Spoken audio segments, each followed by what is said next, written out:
जब भी तुमसे कभी बात हो कि बायोडाइवर्सिटी कहाँ ज़्यादा मिलेगी, सो ऑब्वियसली बात है बायोडाइवर्सिटी वहाँ पर ज़्यादा होगी जहाँ पर आपको मैक्सिमम अमाउंट ऑफ रेनफॉल देखने को मिलेगा, टेम्परेचर भी एडिक्वेट होगा और रेनफॉल रेगुलर बेसिस पर हो रही होगी।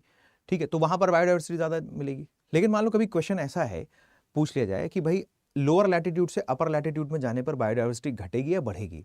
ठीक, तो आप जवाब दोगे कि लोअर लैटिट्यूड्स के कंपेरिजन में अपर लैटिट्यूड्स में जाने पर या मिडिल लैटिट्यूड से अपर लैटिट्यूड में जाने पर आपको जो बायोडाइवर्सिटी है ना वो घट जाएगी, कम मिलेगी। ठीक, इसका एग्जांपल आप ऐसे समझ सकते हो, जैसे हिमालय की हम बात करते हैं, तो जैसे हम बात करें ग्रेटर हिमालय, फिर मिडिल हिमालय और उसके बाद फिर शिवालिक। ग्रेटर, मिडिल और शिवालिक इन तीनों रेंजेस के कंपैरिजन में ज्यादा बायोडाइवर्सिटी कहां है?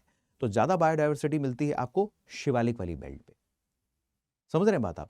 जबकि अब जो ग्रेटर हिमालय है जिसकी एवरेज हाइट 6000 मीटर के आसपास है, दो चीजें काम करती हैं, एक तो लैटिट्यूडनल, ठीक, एक तो लैटिट्यूडनल एक्सपेंशन और दूसरा है height from the sea surface, height from the sea level.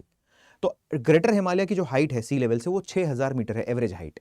तो उस हाइट पर तो आपको, वो स्नो कैप्ड माउंटेन है, वहां पर हिमाच्छादित चोटियां हैं, वहां पर तो आपको बायोडाइवर्सिटी मिलेगी ही नहीं। वहां पर तो मॉस और लाइकेन मिलता है, टैगा टुंड्रा, ऊपर जाते जाते ना तो टैगा टुंड्रा देखने को मिलता है। जबकि नीचे आपको टेम्परेट एंड ट्रॉपिकल एंड सब ट्रॉपिकल ये सारे फॉरेस्ट, कोनीफेरस फॉरेस्ट, शंकुधारी वन, ये सब देखने को मिलते हैं। पाइन है, बर्च है, ब्लू पाइन है और सिडार है, ये सब देखने को मिलता है। तो मैं समझा आपको ये रहा हूं कि निम्न अक्षांश से उच्च अक्षांश में जाने पर भी बायोडाइवर्सिटी घटेगी। ठीक, और पर्वतीय ढाल में उच्च ढाल से निम्न ढाल की तरफ आओगे तो बायोडाइवर्सिटी यहां पर भी आपको बढ़ती हुई मिलेगी।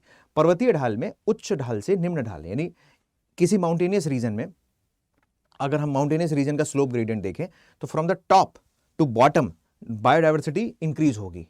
लैटिट्यूडनल एक्सपेंशन में क्या होता है, लोअर लैटिट्यूड से मिडिल लैटिट्यूड से अपर लैटिट्यूड्स में जाओगे तो बायोडाइवर्सिटी घटेगी। इसी से रिलेटेड एक क्वेश्चन मैं आपको दिखाता हूं और क्लैरिटी मिलेगी। जैसे मान लो एक क्वेश्चन है, इस क्वेश्चन को पढ़ना जरा ध्यान से।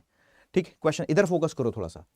Biodiversity is normally greater in the lower latitudes as compare to the higher latitudes, this is true, सही है स्टेटमेंट ये। दूसरा स्टेटमेंट है along the mountain gradients biodiversity is normally greater in the lower latitudes compare to the higher latitudes, बिल्कुल सही बात है।